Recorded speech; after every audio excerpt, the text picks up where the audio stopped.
कहानी की शुरुआत एक आदमी से होती है जो एक अनजान जंगल में जागता है और सोचता है कि वो आखिर कहाँ है। जैसे ही वो आगे चलना शुरू करता है, उसका पैर फिसल जाता है और वो जमीन पर गिर पड़ता है।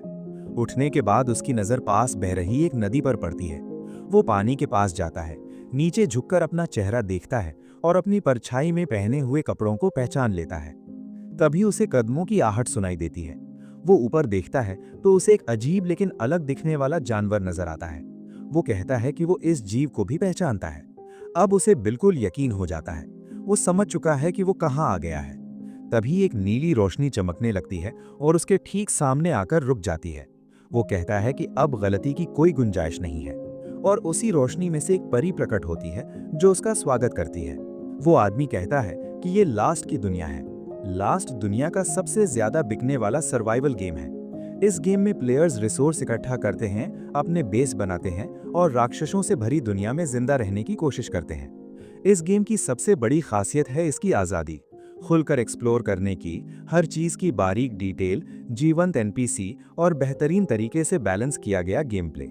इसके अलावा इसमें लगातार नए इवेंट्स और अपडेट्स आते रहते हैं और हर अपडेट के साथ कुछ नया जुड़ता है जो लोगों को बार बार इस गेम की तरफ खींच लाता है।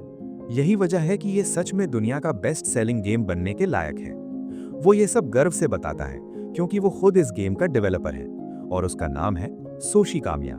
जैसे ही वो तेजी से टाइप कर रहा होता है, कीबोर्ड पर आखिरी बटन दबाने से पहले उसके हाथ हल्के हल्के कांप रहे होते हैं।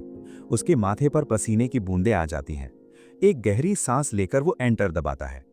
अपडेट सफल, वर्जन 3.0 लाइव। वो कुर्सी पर पीछे टेकते हुए राहत की सांस छोड़ता है।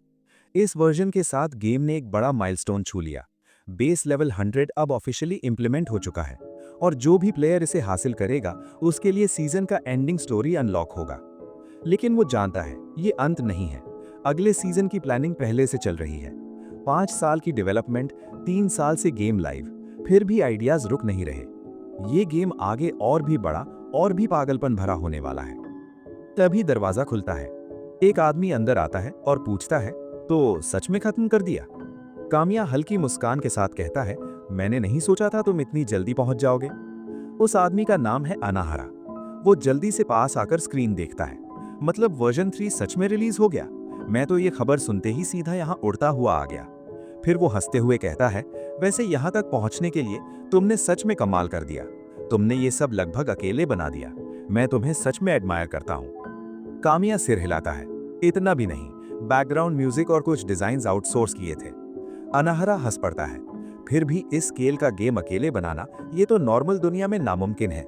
कामिया गंभीर होकर कहता है, ये स्केल इसलिए संभव हुआ क्योंकि तुम थे। मैं सिर्फ गेम बनाता रहा, प्रोड्यूसर बनकर तुमने सब संभाला। उनकी मुलाकात स्कूल के दिनों में हुई थी। हाई स्कूल में उनकी अटेंडेंस नंबर एक दूसरे के बगल में थे। गेम रिलीज होने से पहले ही अनाहरा ने यूनिवर्सिटी छोड़ दी सिर्फ इस प्रोजेक्ट को प्रोड्यूस करने के लिए। कामिया जानता है वो उस पर बहुत बड़ा एहसान मानता है। अनाहरा मुस्कुराकर कहता है, गेम इतना अच्छा है कि अगर ये नहीं बिका तो दुनिया गलत है। हाल की यूजर सेटिस्फैक्शन सर्वे में 98% रेटिंग आई है। कामिया तुरंत बोलता है, 2% कम है। अनाहरा हंसकर जवाब देता है, कोई भी गेम सबको खुश नहीं कर सकता। कामिया स्क्रीन की तरफ देखते हुए धीमे स्वर में कहता है, लेकिन जिन्होंने सर्वे भरा, इसका मतलब वो कम से कम थोड़ा तो इंटरेस्टेड थे, तो उन्हें पूरी तरह गेम का दीवाना बनाना नामुमकिन नहीं है। अनाहरा गहरी सांस लेकर मुस्कुराता है। खैर, आज की रिलीज शानदार रही, तुमने कमाल कर दिया। फिर वो अपने बैग से फाइल निकालते हुए पूछता है, वैसे क्या तुमने डॉक्यूमेंट साइन कर दिए? जो कागज उसने उसे दूसरे दिन दिए थे उनके बारे में अनाहरा पूछता है। कामिया कहता है कि उसने उन्हें डेस्क पर छोड़ दिया था और वे इतने ज्यादा थे कि वो डिटेल्स उसी पर छोड़ रहा है। अनाहरा उन्हें उठाता है और पढ़ते हुए हंसता है और कहता है कि उसके भरोसे की वो कद्र करता है। तभी 3 आदमी कमरे में अंदर आते हैं और अनाहरा कागज में से एक उठाकर कहता है कि इसके साथ अब उसकी यहाँ कोई जरूरत नहीं है। कामिया पूछता है कि उसका मतलब क्या है। अनाहरा कहता है कि उसे गेम बनाने के अलावा किसी चीज में कोई दिलचस्पी नहीं है, इसलिए वो लास्ट के सारे अधिकार उससे ले रहा है। कामिया पूछता है कि उसका मतलब क्या है, क्योंकि गेम उसी ने बनाया है और आगे के ऑपरेशंस के लिए भी उसकी जरूरत है। अनाहरा कहता है कि अब जब बेस लेवल 100 लागू हो चुका है तो गेम को एक कंप्लीट प्रोडक्ट माना जा सकता है। बिजनेस के नजरिए से आगे अपडेट्स की कोई जरूरत नहीं है। काम्या कहता है कि वो कभी समझ ही नहीं सकता कि गेम डेवलपमेंट क्या होता है। तभी उन आदमियों में से एक उसे जमीन पर फेंक देता है। वो गुस्से और बेबसी से भर जाता है और अनाहरा कहता है कि वो वैसे भी नहीं सुनता, इसलिए बॉडीगार्ड लाना सही फैसला था। उसका गेम के लिए जुनून ही रास्ते की रुकावट बन गया था। वो बार बार ऐसे अपडेट्स डालना चाहता था जिनसे फायदा नहीं होता, और उसकी सख्त निगरानी की वजह से मर्चेंडाइज का विस्तार भी नामुमकिन था। अब जब गेम पूरा हो चुका है, उसका यहाँ होना सिर्फ मुनाफे को सीमित कर रहा है। काम्या कहता है फिर भी ये तरीका सही नहीं है और वे इस बारे में बात कर सकते थे। अनाहरा उसकी तरफ देखते हुए कहता है कि वो वैसे भी नहीं मानता। उनके काम का बंटवारा ही ऐसा था कि एक दूसरे के एरिया में दखल नहीं देना है, और बॉडीगार्ड उसे छोड़ देता है। अनाहरा उसे जाने के लिए कहता है क्योंकि कॉन्ट्रैक्ट के मुताबिक उसे ये कमरा भी खाली करना होगा। इस तरह काम्या ने सारा गेम पर अपना अधिकार खो दिया। वो केस करने के बारे में सोचता है, लेकिन उसके जीतने के चांस बहुत कम है। ऊपर से अनाहरा ने चालाकी से पब्लिक सपोर्ट हासिल कर लिया है और ऐसा माहौल बना दिया है जहां सब लोग उसी पर विश्वास करते हैं। काम्या गुस्से से भर जाता है क्योंकि इस रफ्तार से लास्ट बर्बाद हो जाएगा। तभी उसके कंप्यूटर पर एक मैसेज आता है। ये मैसेज लास्ट ऑपरेशंस की तरफ से होता है। वो सोचता है कि अनाहरा ने सच में उसे ईमेल भेजा है। जब वो उसे खोलता है, उसमें लिखा होता है, अगर उसे ये दुनिया इतनी पसंद है तो उसे इसी गेम वर्ल्ड में रहना चाहिए। वो समझ नहीं पाता कि इसका क्या मतलब है। तभी स्क्रीन अचानक बहुत तेज चमकने लगती है और उसे सीधा अंदर खींच लेती है, और इसी तरह वो यहाँ तक पहुंचा है। फेरी कहती है कि इस दुनिया के नियम बहुत सरल हैं। रिसोर्स इकट्ठा करो, अपनी बेस को मजबूत बनाओ, दुश्मनों को पीछे हटाओ और जिंदा रहो। उसे समझ में आता है कि ये स्थिति कितनी खराब है। जब वो दुश्मनों की बात करती है, वो कहता है कि उसका ये आउटफिट फ्री ट्रायल कैरेक्टर का है, जिसके स्टैट्स सबसे कम होते हैं। कोई स्किल नहीं, कोई इक्विपमेंट नहीं, ये बस एक बार गेम का फ्लो अनुभव करने के लिए होता है, और इतना कमजोर होता है कि पहला ही मॉन्स्टर अटैक उसे मार देगा। फेरी कहती है कि अब गेम शुरू करने का समय है। उसका दिल तेज धड़कने लगता है क्योंकि उसे एहसास हो जाता है कि इस हालत में वो आज रात के अटैक में मर जाएगा। फेरी फिर कहती है, अब गेम शुरू होता है, और उससे उसका नाम पूछती है। वो अपने कैरेक्टर नेम वाले स्टेटस विंडो को देखता है और कहता है कि ये सच में उसी गेम की दुनिया है जो उसने बनाई थी। फिर वो तेजी से कीबोर्ड पर टाइप करने लगता है और कहता है कि ये एक हिडन कोड है जो डेवलपर मोड में एंट्री देता है। फेरी हैरान रह जाती है कि चारों तरफ से स्टेटस विंडोज दिखाई देने लगते हैं। वो कहता है इसका मतलब उसका कोड यहाँ सच में काम कर रहा है। फेरी समझ जाती है कि उसने डेवलपर मोड एक्टिवेट कर दिया है। वो उसे बताता है कि असल में वही इस गेम का डेवलपर है, और ये सुनकर वो बहुत उत्साहित हो जाती है। वो उसके नाम से बुलाता है, लीफी, और हमें पता चलता है कि वो एक फॉरेस्ट फेरी है जो प्रकृति की रक्षा करती है। वो मानती है कि इंसानों की गतिविधियां भी प्रकृति का ही हिस्सा है, और जब लोग जंगल में आते हैं तो उन्हें सलाह देती है। वो दोबारा कंफर्म करता है कि क्या वो सच में लास्ट गेम की दुनिया में है। वो कहती है हाँ, ये निस्संदेह वही दुनिया है जो उसने बनाई थी। वो कहता है समझ गया, और पूछता है क्या वो गेम की मेटा इन्फॉर्मेशन देख सकती है, और अगर देख सकती है तो सिर्फ डेवलपमेंट से जुड़ी इन्फॉर्मेशन दिखा दे। वो कहती है हाँ, क्योंकि वो डेवलपर मोड में है। फिर वो उसके स्टेटस विंडो के पास जाकर उसे इन्फॉर्मेशन दिखाती है। वो कहता है कि हालांकि गेम लगभग पूरी तरह उसने अकेले बनाया था, लेकिन मौजूदा गेम मास्टर और कोई नहीं बल्कि अनाहरा है। वो पूछती है वो कौन है। वो बताता है वही जिसने उससे गेम छीन लिया। वो कहती है ये बहुत बुरा है। वो कहता है उसका यहाँ होना भी शायद उसी की वजह से है। वो पूछती है वो ऐसा कैसे कर सकता है, और कहती है कि वो उसे माफ नहीं करेगी। लेकिन वो सोचता है कि वो यहाँ क्यों है। उसे इसका कारण या लॉजिक नहीं पता, पर वो यहाँ मर भी नहीं सकता। वो कहता है वो जरूर जिंदा रहेगा और अनाहरा से अपना गेम वापस लेगा। वो लीफी से पूछता है क्या वो उसकी मदद करेगी। वो कहती है बिल्कुल। फिर हम देखते हैं कि वो कहीं वॉर्प होता है और एक बेस के सामने स्पॉन होता है। वो कहता है ये अजीब सा एहसास है। चारों तरफ देखकर कहता है ये लेवल 1 बेस है। लीफी कहती है माफ करना, वो उसके लिए बस इतना ही तैयार कर पाई। वो कहता है कोई बात नहीं, क्योंकि डेवलपर मोड में भी वो सिर्फ पैरामीटर्स देख सकता है। वो उसका गलत फायदा उठाकर बेस को सीधे अपग्रेड नहीं कर सकता। वो घर के अंदर जाता है और एक पेडिस्टल के पास पहुंचता है जहां ऊपर एक मैजिक स्टोन रखा हुआ है। वो उस मैजिक स्टोन को देखता है। लीफी कहती है कि आमतौर पर यही ट्यूटोरियल होता, लेकिन उसे इसकी जरूरत नहीं है। लेकिन वो कहता है कि वो ट्यूटोरियल करेगा। वो हैरान होकर देखती है। वो समझाता है कि ट्यूटोरियल बहुत कीमती समय होता है जहां वो सुरक्षित तरीके से मटेरियल इकट्ठा कर सकता है, क्योंकि इसके अंदर मॉन्स्टर स्पॉन नहीं होते। वो कहती है समझ गई, और ट्रायल कैरेक्टर के साथ नॉर्मल गैदरिंग मुश्किल हो सकती है। वो कहता है सही बात है, क्योंकि ये ऐसा कैरेक्टर है जिसे पहली ही रात मरने के लिए बनाया गया है और अभी उसकी हालत ऐसी है कि एक ही हिट में मरने का चांस है, इसलिए उसके पास समय बर्बाद करने का मौका नहीं है, उन्हें तुरंत शुरू करना होगा। लीफी कहती है ठीक है। हम देखते हैं कि उसकी आंखें एक स्टेटस विंडो पर टिकी हैं जो बताती है कि ट्यूटोरियल शुरू हो रहा है, लेकिन एक पल के लिए वो विंडो गड़बड़ा जाती है। अगले ही पल वो मैदान में भागता हुआ दिखाई देता है। वो कहता है कि उसने ट्यूटोरियल को बनाने में अपना सब कुछ झोंक दिया था। आंखें बंद करके भी उसे हर मटेरियल की लोकेशन याद है। नाइट रेड से पहले ज्यादा समय नहीं है, इसलिए उसे जल्दी करनी होगी। वो सच में स्पीड रन कर रहा है। लीफी घर पर बैठी रहती है। जब वो वापस आता है, वो कहती है तुमने बहुत अच्छा किया। वो कहता है कि रात होने से पहले उसे थोड़ा क्राफ्टिंग कर लेनी चाहिए। वो पूछती है क्या उसने सच में इतना मटेरियल इकट्ठा कर लिया। वो कहता है उसने खुद गेम बनाया है तो उसे लगा ये मुमकिन है। वो कहती है अब तक कोई भी प्लेयर ऐसा नहीं कर पाया था। जैसे ही वो क्राफ्ट करने की कोशिश करता है, सारे मटेरियल मैजिक स्टोन में समा जाते हैं और वो सच में एक लकड़ी की तलवार और एक लकड़ी की बैरिकेड बना लेता है। वो कहता है ये अच्छा है, लेकिन उसका इक्विपमेंट भरोसेमंद नहीं है। ये ट्रायल कैरेक्टर असल में खेलने के लिए बनाया ही नहीं गया था। भले ही दुश्मन बिल्कुल तय पैटर्न में चले और वो हर मूव परफेक्ट रिस्पॉन्ड करे, फिर भी उसके बचने की संभावना सिर्फ कुछ प्रतिशत ही है। और उसके बाद गेम प्लेयर को फुल वर्जन खरीदने की तरफ गाइड करता।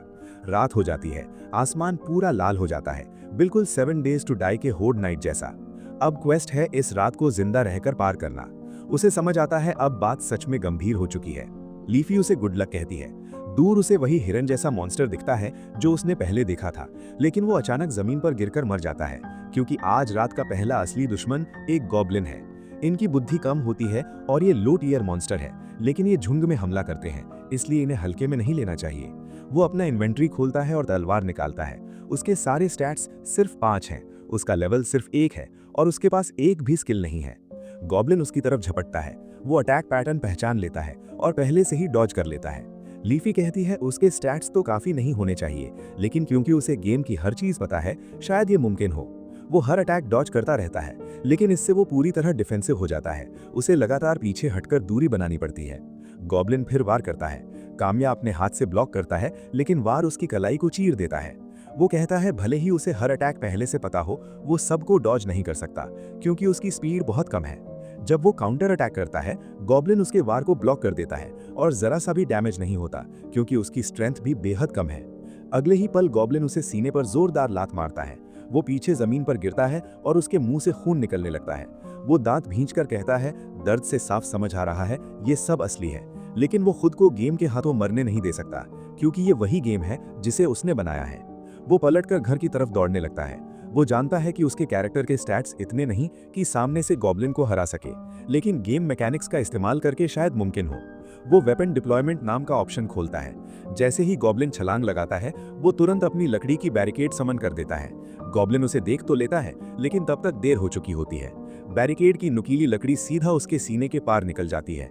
गॉब्लिन दर्द से चीखता है और खुद को छुड़ाने की कोशिश करता है। काम्या हांफते हुए कहता है भले ही वो अपने पूरे शरीर का वजन डालकर हमला करे, फिर भी कामयाब होने का चांस पक्का नहीं है। लेकिन वो रुकता नहीं। वो पूरी ताकत से आगे बढ़कर सीधे उसी घाव पर अपनी लकड़ी की तलवार नीचे की तरफ भोंक देता है। कुछ पल के लिए सन्नाटा छा जाता है। वो जोर जोर से सांस ले रहा है और फिर गॉब्लिन मर चुका होता है। उसे समझ आता है क्वेस्ट सिर्फ गॉब्लिन अटैक से बचना था और उसने ये पूरा कर लिया। वो हल्का सा हंसता है।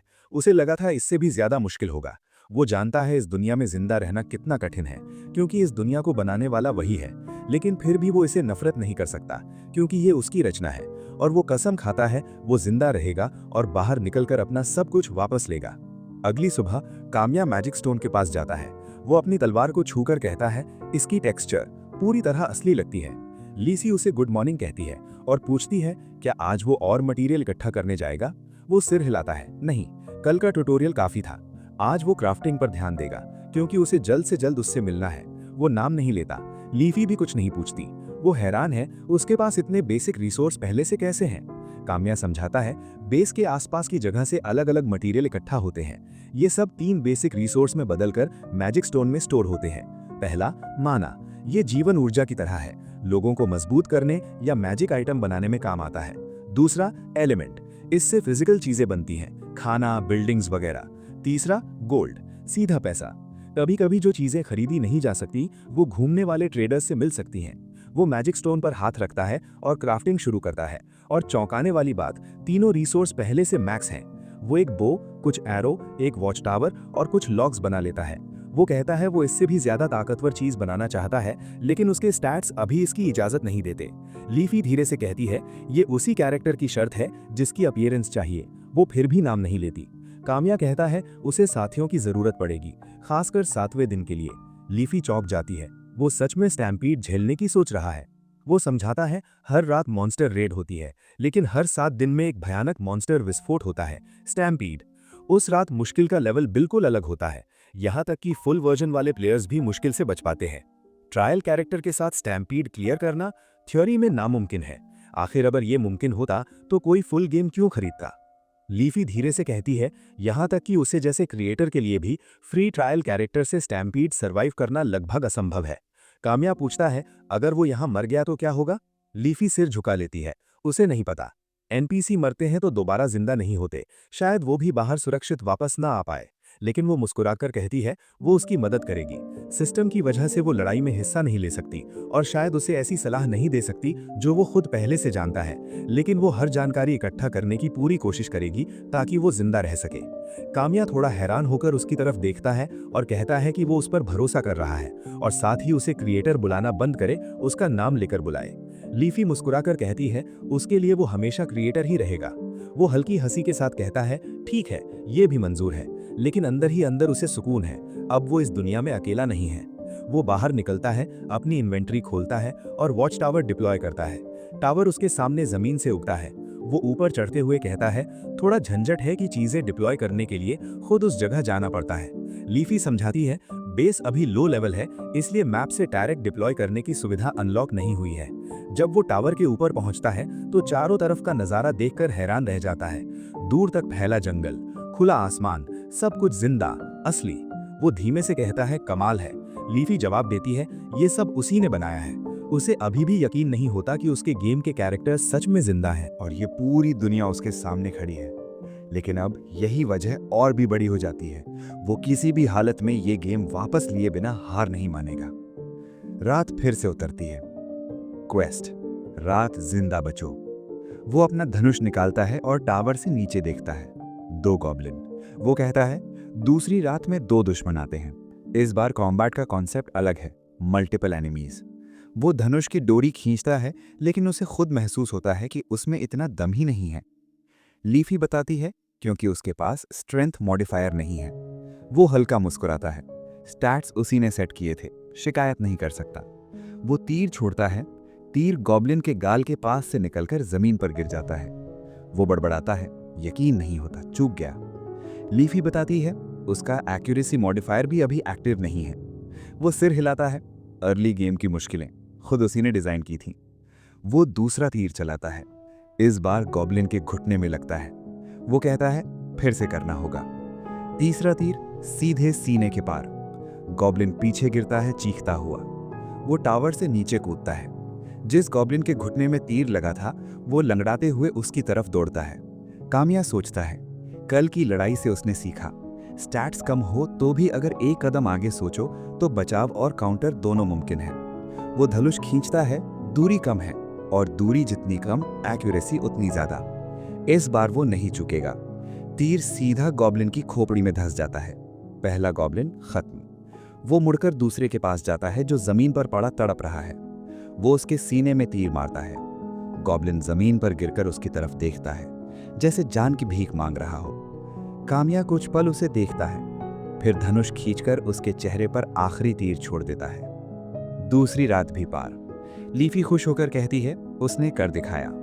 वो लाशों की तरफ देखते हुए धीमे से कहता है हाँ शायद। लेकिन दूर पेड़ों के बीच कोई उसे देख रहा है, एक औरत।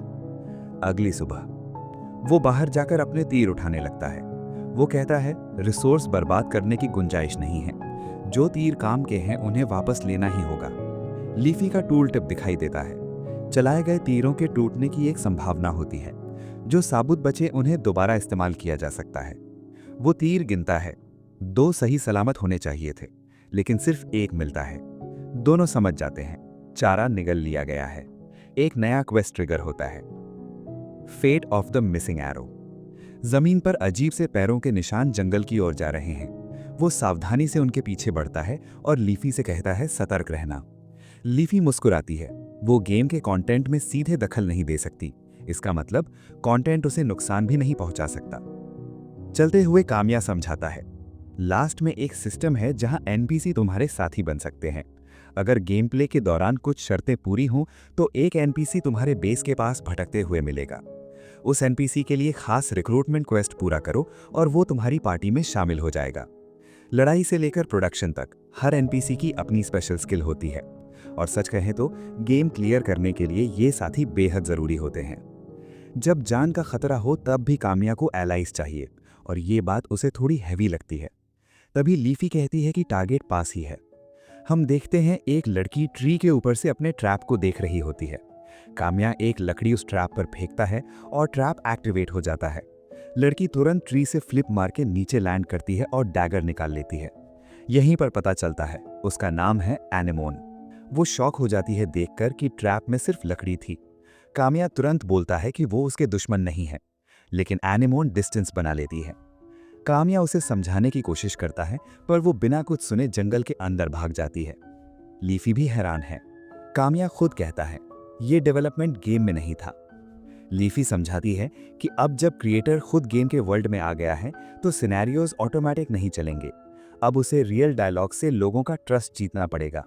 कामिया रियलाइज करता है गेम खेलना और उस दुनिया में जीना दोनों अलग चीजें हैं। यहाँ गलती का मतलब है किसी कैरेक्टर को एनिमी बना देना। इसलिए वो डिसाइड करता है पहले गैदरिंग क्वेस्ट कंप्लीट करेगा। बेस पर लौटने के बाद लीफी पूछते हैं क्या रिसोर्सेज मिल गए। कामिया बोलता है हाँ, और अब टाइम है क्राफ्टिंग का। वो बताता है कि एनेमोन का कैरेक्टर उसने खुद डिजाइन किया था, एक हंटर जो अपने फादर के साथ रहती थी और उनके मरने के बाद जंगल में अकेले रहना सीख लिया था। अगर वो उसे दिखा सके कि लोगों के साथ रहना ज़्यादा बेहतर है तो शायद वो ज्वाइन कर ले। फिर कामिया क्राफ्टिंग स्टार्ट करता है। आयरन पॉट, लेडल, नमक, मिर्च और कुकिंग सेटअप बनाता है। कैंप फायर जलती है और वो कहता है कभी सोचा नहीं था गेम के अंदर खाना बनाऊंगा। तभी फुटस्टेप्स की आवाज़ आती है। वो मुड़कर देखते हैं एनेमोन वापस आ चुकी है, बो ऑलरेडी एम्ड किए हुए। वो पूछती है और कोई है क्या। कामिया समझ जाता है कि वो लीफी को देख नहीं सकती। वो बोलता है बस वो अकेला है। कामिया उसे फूड ऑफर करता है पीस ऑफरिंग के तौर पर। एनेमोन का पेट जोर से ग्राउल करता है और वो बैठ जाती है। कामिया उसे सैलिसबरी स्टेक देता है। एक बाइट लेते ही उसकी आंखें चमक उठती हैं। वो कहती है उसने कभी इतना टेस्टी खाना नहीं खाया। फिर सीधा डील रखता है, यहाँ सर्वाइव करना है तो मुझे कॉम्बैट पावर चाहिए। नाइट 3 स्टार्ट होने वाली है। एनेमोन मान जाती है। अगर वो साथ लड़ती है और जिंदा बचती है तो रिक्रूटमेंट क्वेस्ट कंप्लीट हो जाएगा। रात होती है, जंगल अंधेरा हो जाता है। पेड़ों के बीच से 6 गॉब्लिन की आंखें चमकती हुई दिखाई देती हैं। कामिया तुरंत इन्वेंट्री से स्वॉर्ड निकालता है।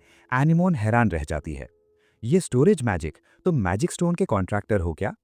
लेकिन कामिया जवाब देने के बजाय सीधा गॉब्लिन्स की भीड़ में जंप कर जाता है और पीछे वाले टारगेट की तरफ दौड़ता है।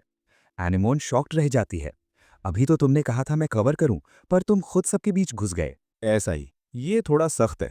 वो एक को छाती में लात मारता है और कहता है ये पहला है जिसे तुझे गिराना है।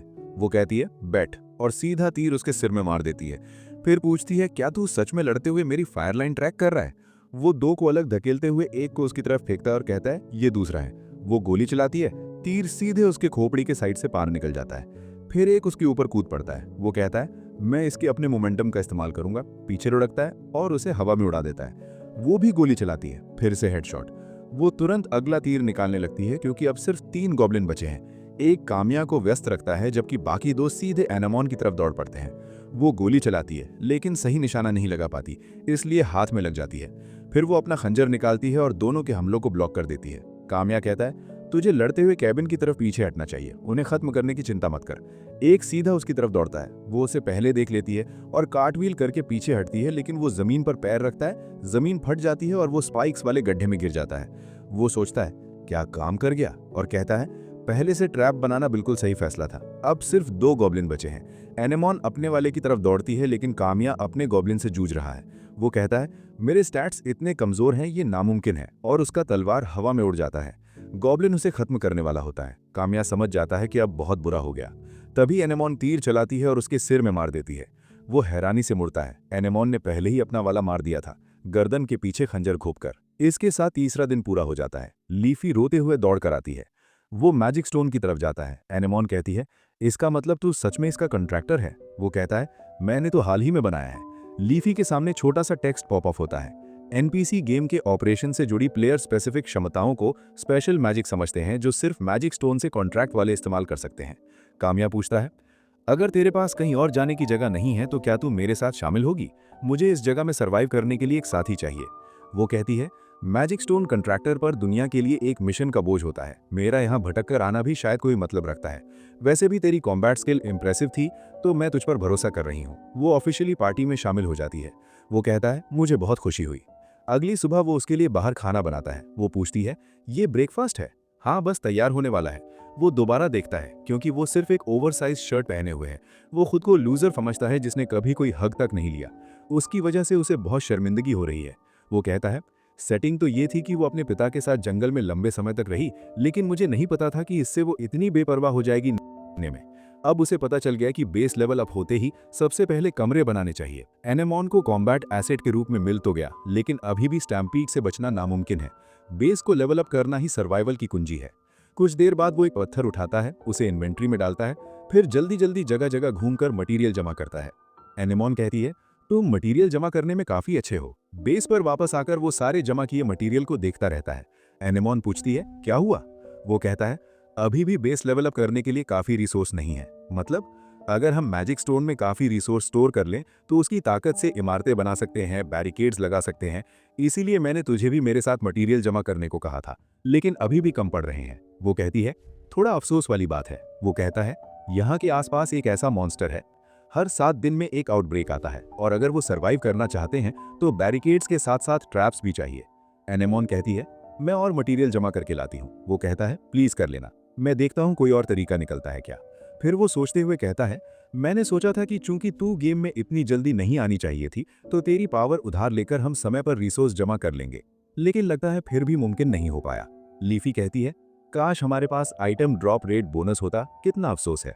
उसके छोटे से टूल टिप से पता चलता है कि ड्रॉप रेट बोनस से अच्छे आइटम आसानी से मिल जाते हैं, लेकिन चूंकि वो ट्रायल कैरेक्टर है, उसके पास वो बोनस नहीं है। वो कहता है, कुछ नहीं कर सकता, कोई और रास्ता सोचना पड़ेगा। फिर वो लीफी से कहता है, सारे डेवलपर मोड कंसोल ऊपर ला। वो तुरंत करती है और उसके चारों ओर कंसोल प्रकट हो जाते हैं। वो सबको एनालाइज करने लगता है और कहता है, अगर मैं डायरेक्ट पैरामीटर्स मैनिपुलेट कर पाता तो कितना अच्छा होता, लेकिन सिस्टम के हिसाब से ये मुश्किल है। यहाँ तक कि अगर कर भी लें तो गेम चलते हुए ऐसा करना रिस्की है, क्योंकि कॉम्प्लेक्स गेम सिस्टम चल रहा है। Various AI adjustment system real time में चलते हैं। अगर न्यूमेरिकल इनकंसिस्टेंसी होती है तो एआई उसे तुरंत सुधार देता है, लेकिन जो सुधरती है वो सिर्फ गेम के डिजाइन पैरामीटर्स के अंदर वाली इनकंसिस्टेंसी होती है। अगर मैं जानबूझकर बहुत सारे बदलाव कर दूं तो एआई के करेक्शन रेंज से बाहर हो सकता है और अनएक्सपेक्टेड बग्स या मैलफंक्शन हो सकते हैं। लेकिन ये भी सच है कि इस रफ्तार से 7वां दिन नहीं निकलेगा। वो सोचता है, क्या कोई तरीका है नॉर्मल गेम प्ले से बाहर निकलने का? फिर उसे एहसास होता है कि डेवलपर फंक्शन से रिसोर्स की परवाह किए बिना लेवल अप करने का तरीका है। वो पूछता है, क्या हम इंस्टेंट बिल्ड मोड इस्तेमाल कर सकते हैं? लीफी हैरान हो जाती है। वो समझाता है, ये गेम डेवलपमेंट के दौरान का एक टेस्ट फंक्शन है। इससे हैंड में रिसोर्स की परवाह किए बिना फैसिलिटीज बना सकते हैं और अपग्रेड कर सकते हैं। वो कहती है, इससे सिस्टम एआई करेक्शन नहीं करेगा। वो कहता है, बिल्कुल, डेवलपर प्रिविलेज से किए गए मॉडिफिकेशंस को सिस्टम एक्सेप्ट करने के लिए डिजाइन किया गया है। वो कहती है, चूंकि तू डेवलपर मोड से लॉग्ड इन है तो मैं फंक्शन ढूंढती हूँ। वो ब्राउज करने लगती है और आखिरकार मिल जाता है। वो पूछता है, क्या एक्सेस कर सकती है? वो कहती है, कंसोल से नहीं कर सकती, लेकिन अगर मैं खुद डाइव करूं तो शायद कर लूं। वो स्टेटस विंडो में सिर पहले करके कूद जाती है। वो चिल्लाता है, खतरा है। हम देखते हैं कि वो अंदर उड़ रही है। वो एक्सेस पॉइंट देखती है और कहती है, बस ये करना है। जैसे ही वो एडिट करने शुरू करती है, उसके पीछे कुछ स्पॉन हो जाता है। वो मुड़ती है और सोचती है, ये क्या है? वो उसे खाने वाला था, लेकिन वो तेजी से टर्मिनल पकड़ लेती है। वो उसके साथ उड़ती हुई भागती है और कहती है, एआई को लगता है मैं बग हूं। वो तेजी से टाइप करती है और आखिरकार सही टर्मिनल एक्सेस कर लेती है। एआई भी स्पीड बढ़ा देता है और काटने वाला होता है, लेकिन बहुत देर हो चुकी होती है। वो स्टेटस विंडो के दूसरी तरफ से उड़कर बाहर निकल आती है। वो पूछता है, ठीक है तू? वो कहती है, हाँ, लेकिन बहुत कम था, काट ही लिया था। वो कहता है, समझ में आता है, सिस्टम में जाना नॉर्मल बिहेवियर नहीं है। एआई ने तुझे बग समझकर एलिमिनेट करने की कोशिश की। वो डर जाती है। वो कहता है, कंसोल से ही सिस्टम में झांक ले, मैं नहीं चाहता तू फिर अंदर जाए। वो कहती है ठीक है और झांकती है। वो देखती है कि अब कई एआई स्पॉन हो गए हैं और ऐसे लग रहा है जैसे वो उसकी तलाश कर रहे हैं। वो उसे बताती है और वो कहता है इसका मतलब अब उसी एपीआई को दोबारा एक्सेस करना मुश्किल होगा। वो माफी मांगती है लेकिन वो कहता है तेरी गलती नहीं है, ये भी सबूत है कि सिस्टम ठीक से काम कर रहा है। मुझे अफसोस है कि मैंने तुझे इतना खतरनाक काम करने को कहा, लेकिन बस इतना खुश हूं कि तू सुरक्षित है। स्टेटस विंडो पॉपअप होती है। क्या आप इंस्टेंट बिल्ड मोड से बेस लेवल अप करना चाहेंगे? वो और लीफी एक दूसरे की तरफ देखकर हिरसिलाते हैं। आखिरकार जब एनेमॉन वापस आती है तो वो हैरान रह जाती है। वो रियल टाइम में सब देख रही है। बेस फैल जाता है, केबिन के चारों ओर कुछ नई इमारतें और बैरिकेड्स जुड़ जाते हैं। वो बाहर निकलता है और अब बेस सच में लेवल 3 पर है। एनेमॉन कहती है मैजिक स्टोन सच में कमाल का है। वो कहता है इसका मतलब ये नहीं कि हम कभी भी ऐसा कर सकते हैं। तू जो केबिन चाहे चुन ले, मैं दूसरी में रहूंगा, लेकिन जल्दी फैसला कर लेना। वो पूछती है इतनी जल्दी क्यों? तभी आसमान से कुछ उड़कर आता है और आंगन के बीच में गिरता है। ये किसी तरह का खंबा जैसा लगता है। वो हैरान होकर देखती है और पूछती है ये क्या है? वो कहता है केबिन जल्दी भरने वाले हैं। करीब से देखने पर पता चलता है कि वो हरा गोला है। उसमें से ढेर सारे लोग निकलने लगते हैं। सब कंफ्यूज लग रहे हैं। एनेमॉन पूछती है क्या सच में लोग टेलीपोर्ट हो गए? सब इधर उधर देखते हैं और सोचते हैं हम कहाँ हैं। उनके सामने स्टेटस विंडो आती है। अब उनके नाम दिख रहे हैं और टाइटल विलेजर। सब कंफ्यूज होकर चारों ओर देखते हैं। एनेमॉन हथियार निकालने लगती है। छोटा लड़का एक्सेल जल्दी से हाथ फैलाकर अपनी मां को रोकता है। काम्या हाथ हिलाकर कहता है रुक जा, और डरे हुए लड़के को देखता है। वो सांस छोड़ता है और उनसे खुद को इंट्रोड्यूस करता है। मैं काम्या हूँ। मैं यहाँ तुम लोगों के आने से कुछ दिन पहले से रह रहा हूँ। ये बेस जंगल से घिरा हुआ है जहाँ मॉन्स्टर्स रहते हैं। रात होते ही वो हमला करते हैं। सर्वाइव करने के लिए हमें तुम्हारी मदद चाहिए। अपनी ताकत हमें उधार दो। सब डरे हुए लग रहे हैं। एक बुजुर्ग आदमी आगे बढ़ता है। उसका नाम सिल्वियन है। वो पूछता है क्या तू भी हाल ही में आया है? वो कहता है हाँ, मैजिक स्टोन ने मुझे गाइड किया था। सिल्वियन कहता है मैंने मैजिक स्टोन की कहानियां सुनी हैं, लेकिन सोचा नहीं था कि मेरी जिंदगी में ऐसा दिन आएगा जब मुझे एक ने बुलाएगा। ये पागलपन जैसा लगता है। ग्रुप में एक मोटा आदमी पूछता है क्या तू सब कुछ ऐसे ही मान रहा है? उसका नाम वॉल्डो है। वॉल्डो कहता है ये सच लगता है कि हमें मैजिक से यहाँ लाया गया है, लेकिन कौन जानता है शायद तूने ही हमें किडनैप करने के लिए किया हो। वॉल्डो मुड़ता है। काम्या पूछता है कहाँ जा रहा है? वॉल्डो कहता है सबसे पहले आसपास चेक करूंगा। हमें पता भी नहीं कि मॉन्स्टर्स सच में आते हैं या नहीं। वो आधे विलेजर्स को पीछे रहने को कहता है और कुछ आदमियों को अपने साथ ले जाता है। काम्या फिर सांस छोड़ता है और एनेमॉन से कहता है तू यहाँ रहकर सबकी रक्षा करना। वो पूछती है तू कहाँ जा रहा है? वो कहता है मुझे दूसरी ग्रुप की रक्षा करनी है, और पीछे से उनका पीछा करता है। वो उन्हें चेतावनी देता है बहुत दूर मत जाना। बेस के आसपास का इलाका रिसोर्स गैदरिंग के लिए है, लेकिन खतरनाक जोन है जहां दिन रात मॉन्स्टर्स आते हैं। गेम सिस्टम के मुताबिक एक बेस छोड़कर दूसरे में नहीं जा सकते। जितना दूर जाओगे उतने मजबूत मॉन्स्टर्स आएंगे। ये प्लेयर मूवमेंट को लिमिट करने के लिए बनाया गया है। हम देखते हैं कि वोल्डो और उसके आदमी कुछ हॉर्न रैबिट्स देखकर हंस रहे हैं। यही है जो बेस पर हमला करेंगे। काम्या कहता है हाँ, थोड़ा रफ है, लेकिन एक्सपीरियंस से बेहतर तरीका नहीं सीखने का। उन्हें हंटर बनी कहते हैं। ये मांसाहारी और खतरनाक रैबिट टाइप मॉन्स्टर हैं। मासूम दिखावे से गार्ड नीचे करते हैं और फिर घेर कर मार देते हैं। वे आदमियों पर कूदने लगते हैं, एक एक करके हमला करते हैं। काम्या चिल्लाता है सब आंखें बंद करो और सांस रोक लो। वोल्डो पूछता है क्यों? वो कहता है जल्दी करो। जैसे ही वो ऐसा करते हैं वो इन्वेंट्री से पेपर निकालता है और 3 कैप्सूल फेंकता है। वे रैबिट्स के पास फट जाते हैं। बदबू इतनी तेज होती है कि रैबिट्स जमीन पर गिर जाते हैं। वो वोल्डो और बाकियों से कहता है भागो। वे भागते हैं। वो कहता है बेस की तरफ लौटेंगे, लेकिन वोल्डो पीछे रह जाता है और चिल्लाता है रुको। फिर भी वे सुरक्षित वापस पहुंच जाते हैं। वोल्डो और बाकियों को मेडिकल ट्रीटमेंट मिलता है। विलेजर्स मान लेते हैं कि काम्या सच बोल रहा था। वो और एनेमॉन उन्हें ट्रेन करते हैं, ज्यादातर एनेमॉन। वो उन्हें तीर चलाना और कुछ बेसिक तलवारबाजी सिखाती है। एक विलेजर वोल्डो से कहता है तू तो बहुत जोश में लग रहा है। वोल्डो कहता है मुट्ठियों से ही मॉन्स्टर्स को भगाना काफी नहीं। अगली बार मैं पीछे नहीं हटूंगा, बल्कि खड़ा रहूंगा। काम्या उन्हें ट्रेनिंग करते देख रहा था। लीफी बोली मुझे बहुत खुशी है कि बेस पर और साथी मिल गए हैं। काम्या ने कहा तू सही कह रही है। फिर पूछा लेकिन कुछ प्रॉब्लम है क्या? तू बार बार एक्सेल की तरफ देख रही है। लीफी कुछ कहने वाली थी उस बच्चे के बारे में। काम्या ने समझाते हुए कहा गेम के शुरुआती स्टेज में कुछ गॉड लाइक इवेंट्स और कैरेक्टर्स ऐसे सेट किए जाते हैं ताकि प्लेयर को स्टोरी के नेचुरल फ्लो से गेम वर्ल्ड के नियम समझ में आ जाए। एक्सेल वो कैरेक्टर है जो ये बात कन्वे करता है कि मॉन्स्टर रेड के दौरान मरने वाले एनपीसी वापस जिंदा नहीं होते। वो लड़ाई की गर्मी में अपनी जान गंवा देता है, और उसकी मां लायरा का दर्द देखकर प्लेयर समझता है कि बेस में हर व्यक्ति एक अनमोल रिप्लेसमेंट प्रूफ अस्तित्व है।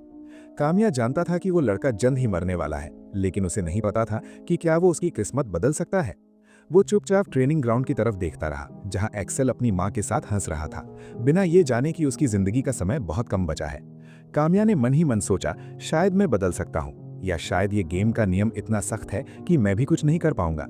वो सर हिलाकर मुस्कुराया, लेकिन उस मुस्कान में उदासी थी।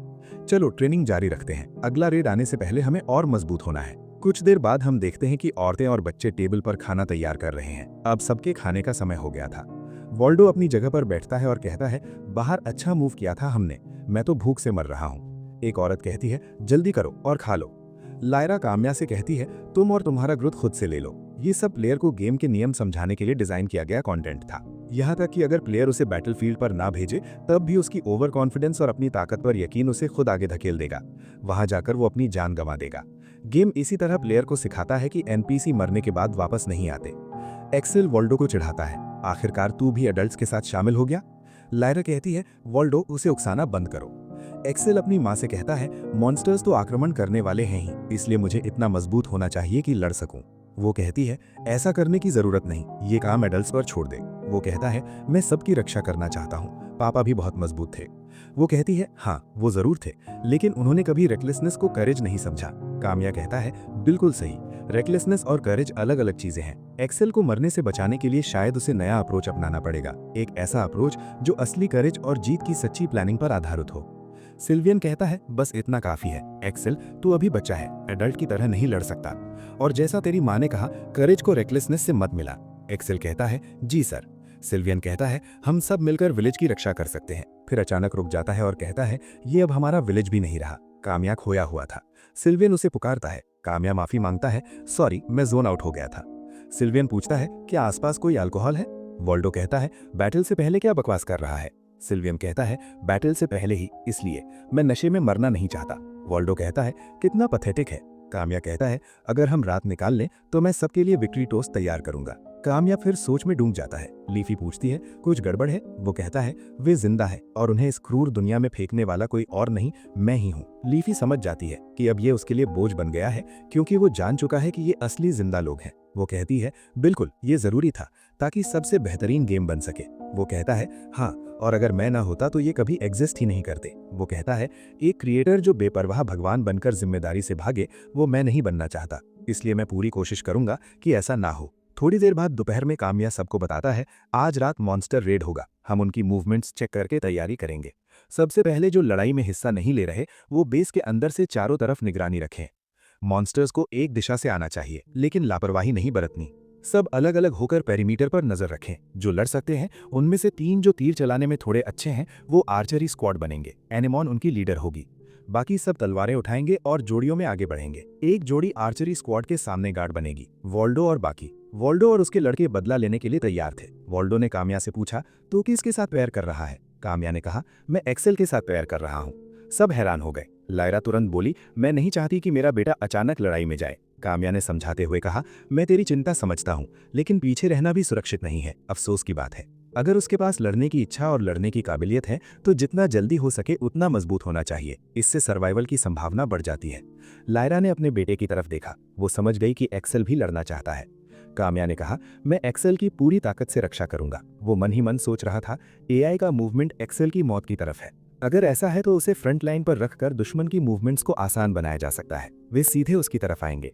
वो ये बात उन्हें नहीं बता सकता था, लेकिन इस स्क्रिप्टेड इवेंट को पलटने के लिए उसे रिस्क लेना ही पड़ेगा और उसे जीतना होगा। एनेमॉन बोली, कॉम्बैट की बात हो तो काम्या पर भरोसा कर सकते हैं। काम्या ने कहा, ये सिर्फ तब तक मान लो जब तक लड़का तैयार है, क्योंकि ये मॉडरेशन की बात है।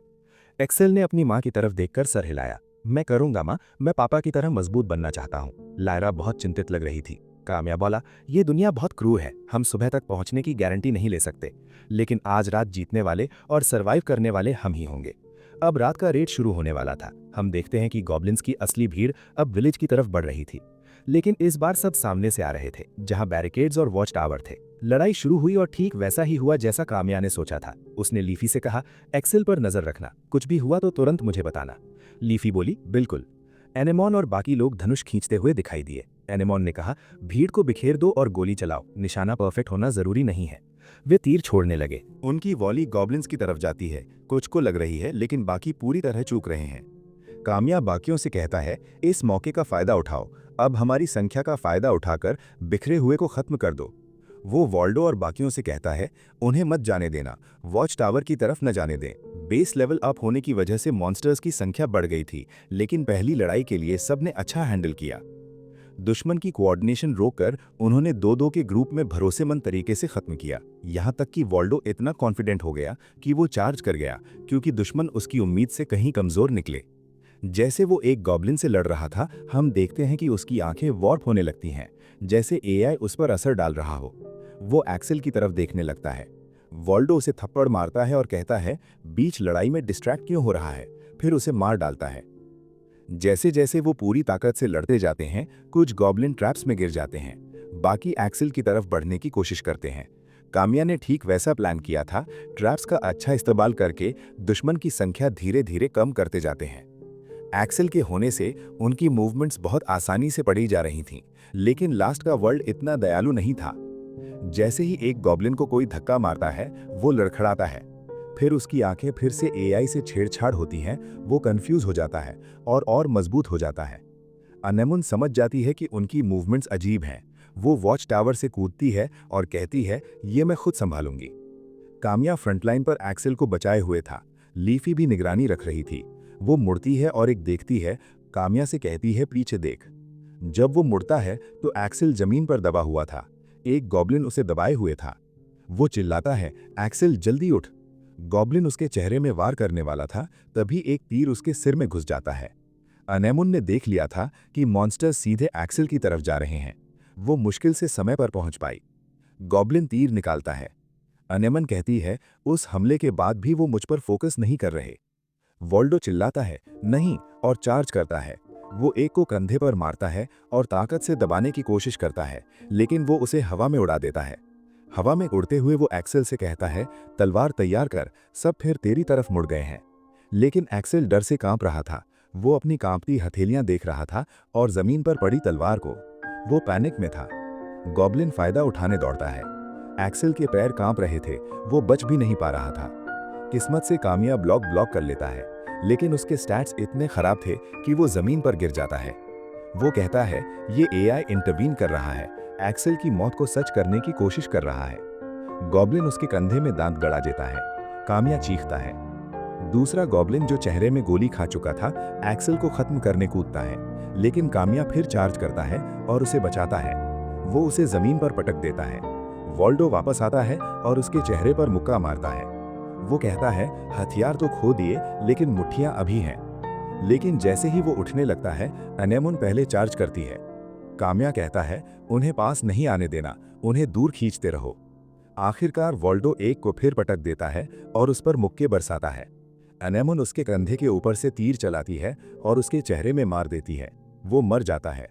वो समझ जाती है कि उन्हें पीछे धकेलना जरूरी है। वो और वॉल्डो आगे बढ़ते हैं। कामिया एक गॉब्लिन को एक्सेल से दूर रखे हुए था। वो एक्सेल से कहता है, जल्दी कर, उसके सिर पर निशाना लगा। एक्सेल डर से भरा हुआ था। कामिया कहता है, ये किस्मत का मोड़ है, अगर जीना है तो लड़ो, अपने पिता की तरह मजबूत बनो। ये सुनकर एक्सेल को हिम्मत मिलती है। वो तलवार कसकर पकड़ता है और अंधाधुंध वार करता है। गॉब्लिन के चेहरे पर लग जाता है। कामिया मौका लेता है और आगे बढ़कर उसके गले में घोंप देता है। अब थोड़ी राहत मिली। वो एक्सेल से कहता है, बहुत अच्छा किया, लेकिन अभी रुकना नहीं, अभी कुछ बचे हैं। एक्सेल और कामिया वॉल्डो और अनेमुन की मदद के लिए चार्ज करते हैं। सब मिलकर धीरे धीरे लड़ाई खत्म करते हैं। आखिरकार सिर्फ विलेजर्स ही खड़े रह जाते हैं। सारे गॉब्लिन जमीन पर मरे पड़े थे। कामिया अपनी टूटी तलवार हवा में उठाता है और चिल्लाता है, हम जीत गए। सब खुशी से चीयर करने लगते हैं। किसी की मौत नहीं हुई थी। क्वेस्ट पॉपअप आता है, डे 4 क्लियर्ड। वो जल्दी अंदर जाते हैं। लायरा रोते हुए दौड़कर बेटे को गले लगा लेती है। कामिया देखता है कि एक्सेल कितना डरा हुआ था। वो कहता है, खुशी है कि हम उसकी मौत पलट पाए, लेकिन अब 7वें दिन के स्टैम्पीड से गुजरना है, बिना किसी मौत के। अगली सुबह वॉल्डो और बाकी हैरान रह जाते हैं। बेस अब 2 बार और अपग्रेड हो चुका था, अब लेवल 5 पर। वॉल्डो कहता है, ये तो कमाल है, और वो नए बैरिकेड्स लगाए गए हैं। सिल्वेन कामिया से पूछता है, क्या ये मैजिक स्टोन की ताकत है?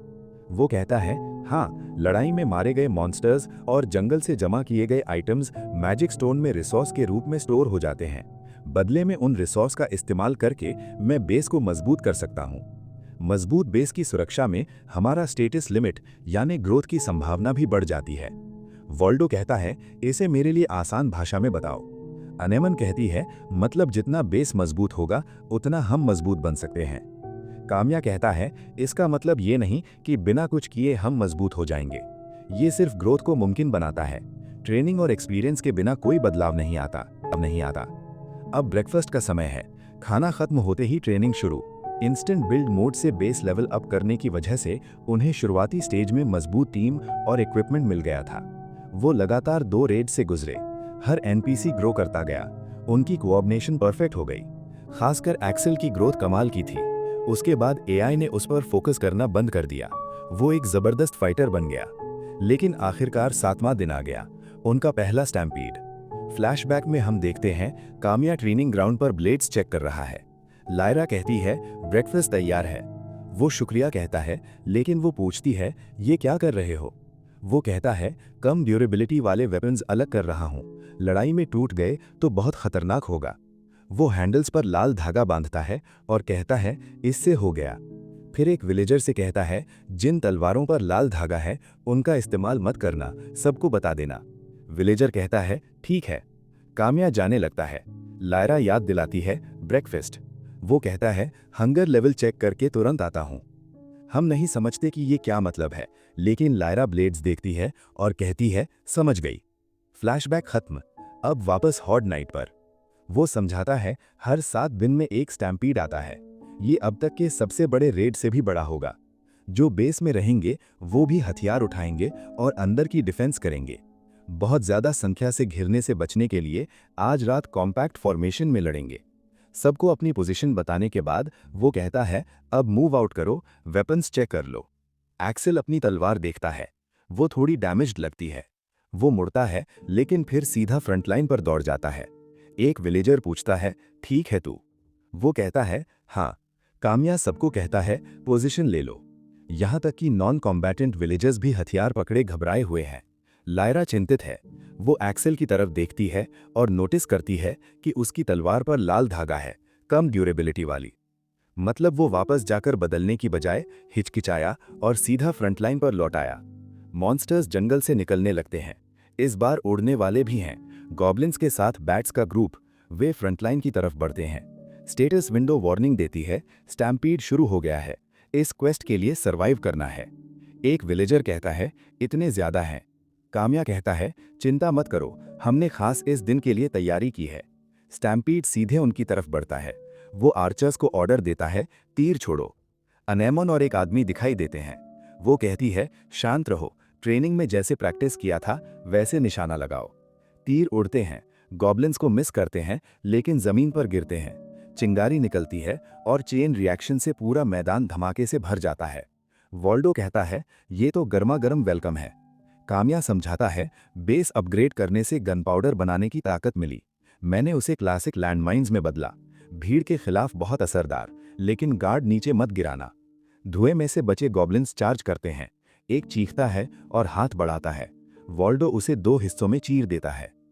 सब लड़ते रहते हैं, एक्सेल भी। अनेमन कहती है, साथियों के सामने वाले को छोड़ दो, पीछे से आने वालों पर फोकस करो।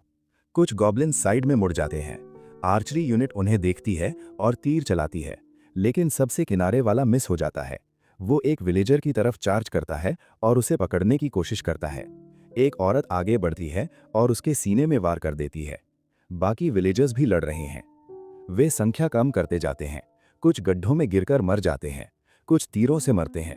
जो पहुंच जाते हैं उन्हें काम्या और फ्रंटलाइन संभाल लेती है। फिर जंगल हिलने लगता है। अनेमन को महसूस होता है, टावर भी हिल रहा है। वो सोचती है, क्या हो रहा है, लेकिन समझ जाती है कि अच्छा नहीं है। फिर काम्या से कहती है, सावधान, कुछ आ रहा है। एक विशाल पैर नीचे आता है और कई गॉब्लिन्स कुचल देता है। काम्या ऊपर देखता है, एक विशाल गॉब्लिन उन्हें घूर रहा है। ये गॉब्लिन लॉर्ड है, हाई टियर गॉब्लिन स्पीशीज। ये आसपास के सारे गॉब्लिन्स को बफ देता है। काम्या गुस्से से कहता है, गॉब्लिन लॉर्ड इतनी जल्दी क्यों आ गया? गॉब्लिन लॉर्ड शुरू से ही दिखाई दे रहा है। वो चीखने लगता है। उसकी चीख बाकी गॉब्लिन्स को बफ देती है। उनकी ताकत अब पूरी तरह अलग हो गई है। एक गॉब्लिन एक्सेल को पीछे धकेल देता है। वो कहता है, यकीन नहीं होता, अचानक इतना मजबूत कैसे हो गया। लायरा डर से देख रही है। उसे पता है कि एक्सेल की तलवार जल्दी टूटने वाली है। वो दूसरी तरफ लड़ते विलेजर्स की तरफ देखती है, फिर मुड़कर कहीं और दौड़ पड़ती है। गॉब्लिन लॉर्ड सीधा वॉच टावर की तरफ चार्ज करता है। कामिया चिल्लाता है, सब सावधान। अनेमोन अंदर वाले आदमी से कहती है, अभी बाहर निकल। वे दोनों मुश्किल से कूद पाते हैं। टावर चकनाचूर हो जाता है। अनेमोन सुरक्षित जमीन पर उतरती है, लेकिन दूसरा आदमी बुरी तरह गिरता है और चीखता है, मेरा पैर। वो उसे घसीटते हुए विलेजर्स की तरफ ले जाती है। घायलों को बेस के अंदर ले जाओ, तुरंत इलाज शुरू करो। तभी लायरा तेजी से उसके पास से गुजरती है, हाथ में तलवार लिए। अनेमोन चिल्लाती है, कहां जा रही है तू? गॉब्लिन लॉर्ड अब उनकी बैक लाइन में है। कामिया उसे देखता है, समझ जाता है कि ये सोचे से भी ज्यादा बुरा है। ये हार्ड मोड का अलग ही लेवल है। लेकिन लायरा की तरफ वापस, वो मैदान में पागलों की तरह दौड़ रही है। एक गॉब्लिन उसके सामने आता है और कूदता है। तभी एक तीर आता है और उसे मार देता है। अनेमोन उसके पीछे आई थी।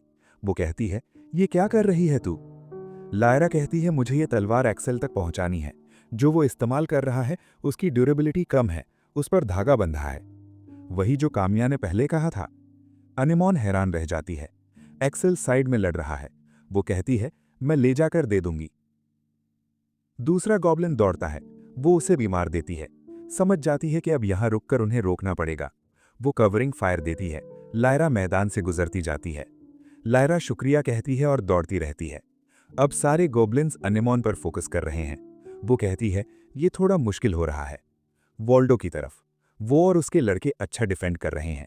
पास के गॉब्लिन्स को संभाल रहे हैं, लेकिन हेल्थ कम हो रही है। गॉब्लिन्स की बढ़ी ताकत से लगातार डैमेज हो रहा है। वॉल्डो मुड़ता है। उसका एक लड़का जमीन पर गिर जाता है। वे गॉब्लिन लॉर्ड को देखते हैं। ये क्या चीज है?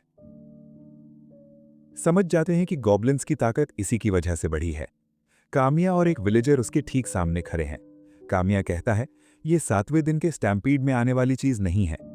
एक्सेल भी समझ जाता है कि हालात बहुत बुरे हैं। वो बाकियों से कहता है, सबको उसकी मदद करनी चाहिए। गॉब्लिन लॉर्ड अपना क्लब उठाता है। कामिया और वो विलेजर हमलों को रोक रहे हैं। वो ऊपर देखता है और हैरान होकर कहता है, ढाल ऊपर रख। लेकिन हमला इतना जोरदार है कि गॉब्लिन लॉर्ड जमीन पर मारता है। वो आदमी हवा में उड़ जाता है, लेकिन पास के गॉब्लिन्स भी मर जाते हैं। कामिया हैरान रह जाता है। वो आदमी उसके पास गिरता है। कामिया पूछता है, खड़ा हो सकता है? एक्सेल और उसका पार्टनर जल्दी दौड़कर उनकी मदद के लिए आते हैं। गॉब्लिन लॉर्ड फिर क्लब उठाता है। जैसे ही वो नीचे आता है, कामिया सीधे क्लब की तरफ देखता है और उसकी ट्रैजेक्टरी फॉलो करता है। वो अपना हथियार उठाता है। क्लब से शॉकवेव उसके हाथों तक जाती है और क्लब टूट जाता है। सारे विलेजर्स स्तब्ध रह जाते हैं। गॉब्लिन लॉर्ड भी गुस्से से देखता है। उसके हाथ खाली हैं। वो फिर चीखता है। इस बार मुंह से लार टपकने लगती है। एक्सेल कहता है, हम इस साइड को संभाल लेंगे, तुम बड़े वाले को जल्दी खत्म करो। वो कहता है, हम ज्यादा देर नहीं टेक पाएंगे। कामिया कहता है, कोशिश करता हूं, और साइड में दौड़ता है। गॉब्लिन लॉर्ड उसकी तरफ देखता है, फिर क्लब घुमाता है। कामिया फिर पैरी करता है, लेकिन वो सोचता है, अगर ये एट्रिशन की लड़ाई बनी तो बहुत बुरा होगा। मुझे टाइड पलटना होगा। तभी लीफी कहती है, मैं अभी भी यहां हूं। कामिया को आइडिया आता है। वो कहता है, रैंडम नंबर जनरेशन कंसोल दिखा। वो पूछती है, पक्का? वो कहता है, हां। वो तुरंत उसके सामने कंसोल खींच ले आती है। हम देखते हैं कि एआई बैलेंसिंग ऑन है। लीफी पूछती है, क्या ढूंढ रहे हो? वो समझाता है, क्योंकि आरएनजी का करेक्शन एक्टिव है, मैं इससे सारे क्रिटिकल हिट्स कर सकता हूं। वो बताता है, क्रिटिकल हिट वो हमला होता है जो दुश्मन की डिफेंस को इग्नोर करता है और नॉर्मल से 2 गुना डैमेज देता है।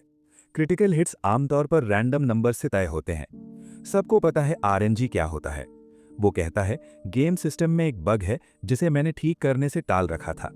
अगर तुम 15 बार लगातार किसी दुश्मन के हमले को पैरी कर दो तो एआई आरएनजी सिस्टम को एडजस्ट करने की कोशिश करता है, क्योंकि हमले बहुत मिस हो रहे हैं। लेकिन उस एडजस्टमेंट से रिलेटेड मेमोरी पर लोड पड़ता है और आरएनजी सिस्टम फ्रीज हो जाता है। अस्थायी तौर पर हर हमला क्रिटिकल हिट बन जाता है। लीफी हैरान रह जाती है। लीफी हैरान होकर पूछती है, ये सच में मुमकिन है? कामिया कहता है, हाँ मुमकिन है, लेकिन मैंने इस बग को ठीक करने से इसलिए टाला था क्योंकि इसका एक बहुत अच्छा कारण था। प्ले टेस्टिंग के दौरान भी 15 लगातार पैरी करना लगभग नामुमकिन था, लेकिन अब ये असली शरीर है तो शायद एक मौका मिल जाए। लड़ाई जारी रहती है। एक्सेल और बाकी विलेजर्स पूरी ताकत से समय खरीद रहे हैं। काम्या आगे बढ़ता है और कहता है, अब सोचने का समय नहीं है, बस करना है। गॉब्लिन लॉर्ड उसकी तरफ क्लब घुमाता है। काम्या फिर पैरी करता है, फिर एक, फिर दूसरी, फिर तीसरी। 3 लगातार हो जाते हैं। एक्सेल मुड़कर उनकी लड़ाई की आवाज सुनता है, चिंता से देखता है। काम्या उसे देखकर कहता है, चिंता मत कर, मेरे पास प्लान है। अगर मैं इसके सारे हमले लगातार ब्लॉक कर दूं तो मैं पलटवार कर सकता हूं। ये डिस्ट्रैक्शन एक्सेल को पकड़ लेता है। वो गार्ड नीचे कर देता है। तभी उसकी मां लायरा समय पर पहुंच जाती है। काम्या 2 और हमले पैरी करता है, अब 8। गॉब्लिन लॉर्ड गुस्से में आकर किक मारता है। काम्या पैरी करता है, अब 9। गॉब्लिन लॉर्ड पीछे गिरता है, लेकिन इससे उसे क्लब फिर पकड़ने का मौका मिल जाता है। कामयाब 10 पर है। गॉब्लिन लॉर्ड दूरी बनाता है और फिर हमला करता है। काम्या लगातार पैरी करता जाता है। वो सोचता है इस रफ्तार से बहुत जल्दी हो जाएगा, बस 2 और बचे हैं। एक्सेल एक गॉब्लिन को संभाल रहा है। दूसरा गॉब्लिन उससे दूर भागने लगता है। एक्सेल समझ जाता है कि ये बुरा है। काम्या एक और पैरी करता है, अब 14। एक्सेल वाले गॉब्लिन सीधा काम्या की तरफ दौड़ता है। एक्सेल चिल्लाता है, सावधान। वो तलवार घुमाकर हमला ब्लॉक करने की कोशिश करता है, लेकिन तलवार टूट जाती है। ड्यूरेबिलिटी कम थी। दोनों हैरान रह जाते हैं। काम्या समझ जाता है कि उसे बचाना है। तभी लायरा चिल्लाती है, एक्सेल पकड़, और तलवार उसकी तरफ फेंकती है। वो पकड़ लेता है और गॉब्लिन का सिर काट देता है। गॉब्लिन लॉर्ड इस डिस्ट्रैक्शन का फायदा उठाने के लिए क्लब घुमाता है। काम्या समय पर मुड़ता है और पैरी कर देता है, अब 15। वो कहता है, अब मैं इसे पल भर में खत्म कर सकता हूं। वो अब गॉब्लिन लॉर्ड पर दबाव बनाता है, उसे डिफेंसिव पर ढकेल देता है। अब उसे पैरी करने के बजाय वो लगातार हमले कर रहा है, और चूंकि सब क्रिटिकल हैं, गॉब्लिन लॉर्ड लगातार डैमेज खाता जाता है। आखिरकार काम्या उसके सीने पर एक्स के आकार में क्रिटिकल वाउंड मारता है। वो उसके पीछे लैंड करता है। गॉब्लिन लॉर्ड लड़खड़ाता है। वो मुंह के बल जमीन पर गिरता है। जमीन चटक जाती है। बाकी गॉब्लिन्स डर से चीखते हुए जंगल में भाग जाते हैं। वॉल्डो और बाकी कंफ्यूज्ड हैं, सोचते हैं क्या खत्म हो गया। लीफी कहती है, हमने सच में कर दिखाया। काम्या कहता है, बहुत क्लोज था। एक्सेल पूछता है, क्या हम सच में जीत गए? वो अपनी मां की तरफ देखता है। वो मुस्कुराती है। लेकिन गॉब्लिन लॉर्ड अभी भी जिंदा है। लायरा समझ जाती है कि वो एक्सेल की तरफ निशाना बना रहा है। वो एक्सेल को साइड में धक्का देती है और हमला खुद झेल लेती है। हमला उसके सीने से कट जाता है। एक्सेल चीखता है। काम्या यकीन नहीं कर पाता कि वो अभी भी हिल रहा है। वो जल्दी उसका सिर कुचल देता है और मार डालता है। एक्सेल अपनी मां को थामे हुए चीखता रहता है। वो अपनी चोट पकड़े हुए कहती है, मैं तेरे पापा के पास पहले चली जाती हूँ। वो रोते हुए कहता है, नहीं माँ। वो कहती है, तुझे बहुत बाद में आना है, तुझे मुझे ढेर सारी कहानियां सुनानी है, मैं इंतजार करूंगी। उसकी आंखों की रोशनी बुझ जाती है। एक्सेल उसे थामे हुए चीखता रहता है। बाकी विलेजर्स यकीन नहीं कर पाते।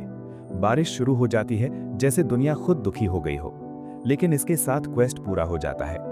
वे उसके लिए कब्र बनाते हैं। काम्या उसे घूरता रहता है। उसे बहुत अफसोस होता है कि वो उसे नहीं बचा पाया। लीफी उससे बात करने की कोशिश करती है। वो कहती है, मुझे गॉब्लिन लॉर्ड के आने का कारण नहीं मिला।